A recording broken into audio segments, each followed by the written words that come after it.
అందరికీ నమస్కారం. రాష్ట్ర ప్రజలకి శుభవార్త. ఒక్కొక్కరికి 50,000 రూపాయలు. అసలు ఎవరిస్తున్నారు, ఎందుకు ఇస్తున్నారు అన్న పూర్తి వివరాలైతే తెలుసుకునే ముందు వీడియోనైతే పూర్తిగా చూడండి. అలాగే సబ్స్క్రైబ్ చేసుకోవడం మర్చిపోకండి.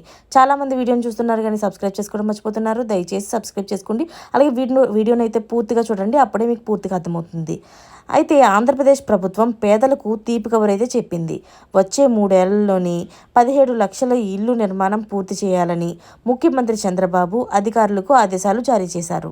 సచివాలయంలో టీడ్కో ఇళ్ల నిర్మాణం, గృహ నిర్మాణ శాఖ పురోగతిపైన సమీక్ష సందర్భంగా దిశానిర్దేశం చేశారు. రాష్ట్రంలో పూర్తయిన ఇళ్లకు ప్రతి 3 నెలలకోసారి లబ్ధిదారులతో సామూహిక గృహప్రవేశం నిర్వహించాలని సూచించారు.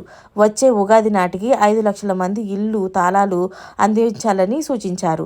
20 లక్షల ఇళ్లు లక్ష్యంగా పెట్టుకున్నాము. అలాగే ఎన్నికల్లో ఇచ్చిన హామీ మేరకు అర్హులందరికీ కూడా ఇల్లు నిర్మిస్తామని అన్నారు. ఇప్పటికే 3 లక్షలకు పైగా ఇల్లు పూర్తి చేసి లబ్ధిదారులతో సామూహిక గృహప్రవేశాలు అయితే నిర్వహించారు. మిగిలిన లక్ష్యాన్ని 2029 జనవరి నాటికైతే వేగంగా పూర్తి చేయాలని అధికారులకైతే సూచించారు. మరోవైపు చంద్రబాబు మైనారిటీలకు తీపి కబురు చెప్పారు.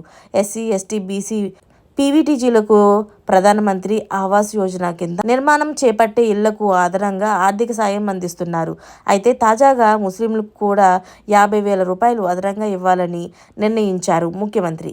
అయితే ఈ మేరకు 18,000 మందికి 90 కోట్లు అవసరమవుతాయని అంచనా వేశారు. ఆయా వర్గాలకు అదనంగా ఇస్తున్న సాయాన్ని వివరించి అర్హులంతా కూడాను సద్వినియోగం చేసుకోనేలాగా చూడాలని చంద్రబాబు అధికారులకు సూచించారు. చూశారు కదా ఫ్రెండ్స్, వీళ్ళందరికీ కూడా 50,000 రూపాయలు అదనంగా ఇస్తున్నారు. అలాగే ఎస్సీ, ఎస్టీ వర్గాలకు కూడా ఇస్తున్నట్టుగా తెలుస్తుంది. మరిన్ని లేటెస్ట్ అప్డేట్స్ కోసం ఛానల్ అయితే సబ్స్క్రైబ్ చేసుకోండి.